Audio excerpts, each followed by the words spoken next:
জিনা এমন একটা পাপ, যেই পাপ থেকে যদি কোনো যুবক নিজেকে বাঁচাতে পারে, আল্লাহ পাক তাকে সাক্ষাৎ মৌতের হাত থেকেও বাঁচাতে পারবে ইনশাআল্লাহ। কিভাবে? 3 বন্ধু যাচ্ছে রাস্তা দিয়ে, হঠাৎ করে ঝড়, বন্ধু 3 জন ঢুকে গেল গুহার মধ্যে। কিসের মধ্যে? গুহায়, যে পাহাড়ি এলাকায় আপনারা থাকেন যারা, গুহার মধ্যে। হঠাৎ করে পাহাড়ের পাথর দিয়ে গুহার মুখটা বন্ধ হয়ে গেল। এখন খোলার কোনো অপশন নাই। সবাই বলছে এখন 3 জন, এখন তো আমরা বের হতে পারবো না। সবাই সবার নেক আমলের ওসিলা দিয়ে আল্লাহর কাছে দোয়া করো। কিসের ওসিলা দিয়ে? নেক আমলের ওসিলা দিয়ে দোয়া করতে হয়। হাদিস। এই ছেলে বলছে, যুবক ছেলে, আল্লাহ, আমার একজন চাচাতো বোন ছিল। কে ছিল?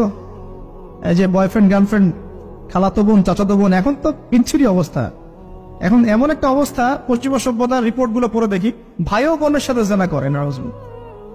ওদের ওখানে নিজের আপন পিতার দ্বারাও মেয়ে সেক্সুয়াল হ্যারাসমেন্টের শিকার হয়। ওরা আমাদেরকে শেখায় এখন ভালো কোনটা মন্দ। আর আমরা আমাদের মাথাটা কবে যে বিক্রি করে দিলাম, ওদের কাছ থেকে ভালো মন্দ শিখতে হচ্ছে। কোরআন সুন্নাহ বাদ দিয়ে ওদের কাছ থেকে ভালো মন্দ শিখতে হচ্ছে। তো চাচাতো বোনকে সে খুব ভালোবাসতো, তাকে সে পেতে চাইতো, মানে তার সাথে সেক্সুয়াল সম্পর্ক করতে চাই, সোজা কথা বল। এখন সেই মেয়েকে অনেক প্রস্তাব দেয়, সেই মেয়ে রাজি হয় না। শেষে বলে, যদি আমাকে 1000 বা 100 স্বর্ণ মুদ্রা দিতে পারো, দিনার, তাহলে আমি তোমার সাথে সেক্স করব, মানে জেনা করবো। নাউজুবিল্লাহ।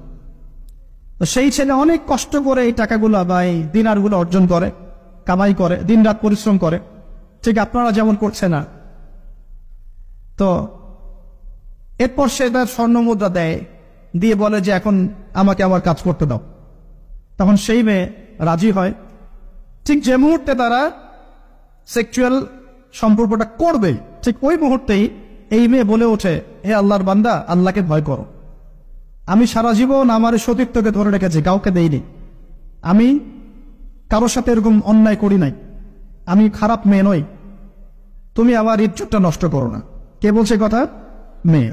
ওই অবস্থা থেকে কি একটা ছেলের উঠে আসা সম্ভব? এটা কি এতটাই সহজ? এটা কিন্তু সহজ না। সত্যি কথা বলতে এই বিষয়টা কিন্তু এতটাও সহজ না। যারা অবিবাহিত তারা হয়তো বুঝতে পারবে না, বিবাহিতরা বুঝতে পারছে। তো ওই অবস্থা থেকে সেই টাকাগুলো না নিয়ে সেই স্বর্ণ মুদ্রা মেয়েকে দিয়ে ওখান থেকে সেই ছেলে উঠে আসে আল্লাহর ভয়ে। সে এখন গুহার মধ্যে আটকা পড়েছে, আল্লাহকে বলছে, আল্লাহ, ওই দিন ওই কাজ যদি তোমার সন্তুষ্টির জন্য করে থাকি, আজকে আমাকে মৃত্যুর হাত থেকে বাঁচাও। সমস্ত পাথর তপ করে সরে গেল বন থেকে।